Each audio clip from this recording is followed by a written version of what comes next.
Cinema చూసి బయటికి రాగానే నారాయణ గారు ఇందాకన్నట్టు 200 రోజులు ఆడుతుంది ఈ సినిమా అని రాగానే నారాయణని కంగ్రాచులేట్ చేశాను. ఈ సినిమాకి డిస్ట్రిబ్యూటర్స్ తారక రామ వాళ్ళు, సాయి కృష్ణ, కేశవరావు గారు, అప్పుడు శ్రీ తారక రామ అనుకుంటాను, నవభారత్ బాబురావు గారు, ముగ్గురు నాకు ఫ్రెండ్స్. థియేటర్ నుంచి బయటికి రాగానే బయట నుంచి ఎలా ఉంది సినిమా అని నన్ను అడిగారు. నేను వాళ్ళకు కూడా 200 days ఆడుతుందని చెప్పాను. అందరికీ నమస్కారం. ఇది ఒక జీవితంలో మర్చిపోలేని ఒక అపూర్వమైన రోజు. అందుగురించి కేవలం తీపి గుర్తుగా అందరం కలుసుకుని ఆ 40 సంవత్సరాల తాతామనుడు పూర్తి చేసుకున్న సందర్భంగా కేక్ కట్ చేసి అందరూ ఒక్కసారి ఆ అనుభూతుల్ని పంచుకుందామనే ఉద్దేశంతో ఏర్పాటు చేసిన చిన్న గెట్ టుగెదర్ తప్ప ఇది సభ కాదు, సమావేశం కాదు. కాబట్టి ఇందులో పెద్దగా ఉపన్యాసాలు చెప్పాల్సిన అవసరం కూడా లేదు. కాకపోతే ఒక 2 మాటలు మాత్రం చెప్తాను. జీవితంలో కళారంగంలో నాకంటే మేధావులు, నాకంటే కృషి చేసేవాళ్ళు, నాకంటే కష్టపడగలిగిన వాళ్ళు చాలామంది ఉండుండొచ్చు. కానీ బహుశా నాకు దొరికిన అవకాశాలు వాళ్ళకి దొరకలేదు. ఆ అవకాశం ఏ మనిషికైనా తన పనితనాన్ని కానీ, తన పని చాకచక్యాన్ని కానీ నిరూపించుకోవడానికి ఒక అవకాశం రావాలి. అలాంటి అవకాశం నాకు దొరికింది. అది కె. రాఘవ్ గారి రూపంలో నాకు దొరికింది. ఆయన వారి సినిమాలకి నేను అసోసియేట్ డైరెక్టర్గా, రైటర్గా పనిచేసే సందర్భాల్లో నాలో ఉన్న పరితనాన్ని చూసి ఆయన దర్శకుడిగా నాకు అవకాశం ఇచ్చి అటువంటి వ్యక్తి రాఘవ్ గారు. నేను ఇండస్ట్రీలో ఎవరికైనా తల దించుతాను అంటే ఆ తల దించేది ఒక్క రాఘవ్ గారికి. చాలాసార్లు చెప్పాను ఈ మాట. చాలా మంది పునాదులను మర్చిపోతారు, కానీ పునాదులు లేకుండా భవనాలు నిలవు. ఎందుకంటే పునాది భూమిలో ఉంటుంది. మనం కట్టినటువంటి భవంతులు కనిపిస్తూ ఉంటాయి కంటికి. ఆ పునాదే మనకు మొట్టమొదటి అవకాశం ఇచ్చిన నిర్మాత. కాబట్టి పునాదులను మర్చిపోయిన వాళ్ళు పునాదుల్లో కలిసిపోతారు. ఇది నేను నమ్మిన సత్యం. ఇక రెండవది, ఒక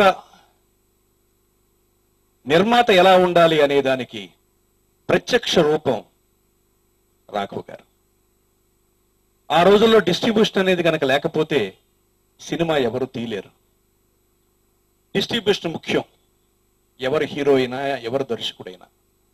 అలాంటి సందర్భంలో నన్ను డిస్ట్రిబ్యూటర్ దగ్గరికి తీసుకువెళ్ళి కథ చెప్పిన తర్వాత కథ విన్న డిస్ట్రిబ్యూటరు డైరెక్టర్ని మార్చుకోండి, కథ బాగుంది, ఒక పెద్ద డైరెక్టర్ని పెట్టుకోండి అని చెప్పినప్పుడు నేను డిస్ట్రిబ్యూటర్ని మార్చుకుంటాను కానీ డైరెక్టర్ని మార్చను అని నిలబడ్డ వ్యక్తి రాఘవ్. ఇది చిన్న విషయం కాదు. నా జీవిత చరిత్రకి మలుపు తిప్పిన ఘటన అది. ఏ రోజుని ఆయన కాంప్రమైజ్ కాల. అలాంటి ఒక వ్యక్తి. ఈ 40 సంవత్సరాలు మా స్నేహం, మా అభిమానం అలాగే కొనసాగుతుంది. ఇది చూసి నిర్మాతకి, ఒక దర్శకుడికి ఉండాల్సిన అనుబంధం ఇలా ఉండాలి అని ఈ తరం నేర్చుకుంటే అంతకంటే సంతోషించే విషయం మరొకటి లేదు. అలాగే ఈ సినిమా విజయం, this is a great team work. ఇందులో కథానాయకుడు అంటూ ప్రత్యేకంగా లేరు.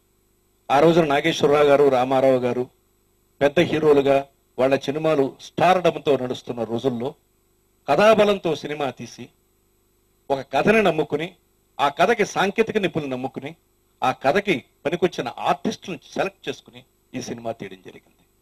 ముఖ్యంగా ప్రస్తుతం మన మధ్య లేకపోయినా ఇక్కడ మనం చెప్పుకోవలసిన ఒక గొప్ప వ్యక్తి, ఈ సినిమాకి ప్రాణం పోసిన వ్యక్తి సంగీత దర్శకుడు రమేష్ నాయుడు.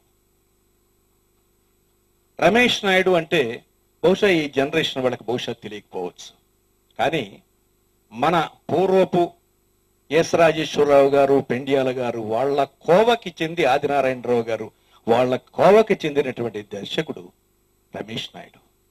మనోరమ లాంటి అద్భుతమైన సంగీత సాహిత్య విలువలు ఉన్నటువంటి సినిమాకి ఆయన చేసి తర్వాత విసుగు చెంది బెంగాల్ వెళ్ళి ఆయన మళ్ళీ తిరిగి తాతామనుడికి రాఘవ్ గారు ఉన్న స్నేహంతో ఆయన తిరిగి తీసుకొచ్చాడు. రాఘవ్ గారు ఒక్క మాటలో చెప్పాలంటే రమేష్ నాయుడు అంటే అర్థం ఏమిటంటే, భారతదేశంలో పేరు పొందిన లక్ష్మీకాంత్ ప్యారేలాల్ అనే వారిద్దరూ రమేష్ నాయుడు దగ్గర అసిస్టెంట్స్ గా, కంపోజర్స్ గా పనిచేశారు. అంటే రమేష్ నాయుడు గొప్ప విలువ ఏమిటనేది తెలుసుకోండి. అటువంటి ఆయన డాక్టర్ సి నారాయణ రెడ్డి గారు ముందు ప్రారంభమే కథ అనుకున్న తర్వాత సంగీతంతో ప్రారంభించాం. ఈ రోజే బాబు నీ పుట్టిన రోజుతో ప్రారంభం చేశాం. ఆయన రాసిన పాటలు మనిషికి ఆవేశం. 2 గంటలకి మళ్ళీ మ్యూజిక్ సిట్టింగ్ రండి అని కబురు చేసి నారాయణ రెడ్డి గారు, అనుబంధం ఆత్మీయత అంతా ఒక బూటకం, ఆత్మతృప్తికై మనుషులు ఆడుకునే నాటకం, వింత నాటకం. అప్పటికి ఇప్పటికి ఎప్పటికి ఎన్ని తరాలైన మానవ జాతి సెంటిమెంట్ అనేది ఉన్నంతకాలం ఈ 2 లైన్లు ప్రతి ఒక్కడూ పాడుకోవలసి, మాట్లాడుకోవలసి. నా మొదటి చిత్రం నుంచి నిన్నటి చిత్రం వరకు ప్రతి చిత్రంలోనూ పాట రాశారు నారాయణ రెడ్డి గారు. సుమారు 150 సినిమాల్లో 100 సినిమాలకి పాటలు రాసుంటారు ఆయన. కనీసం ఒక 40 సినిమాలకి సింగిల్ కార్డ్తో రాసుంటాడు. అది ఆయనకి నాకు ఉన్నటువంటి అనుబంధం.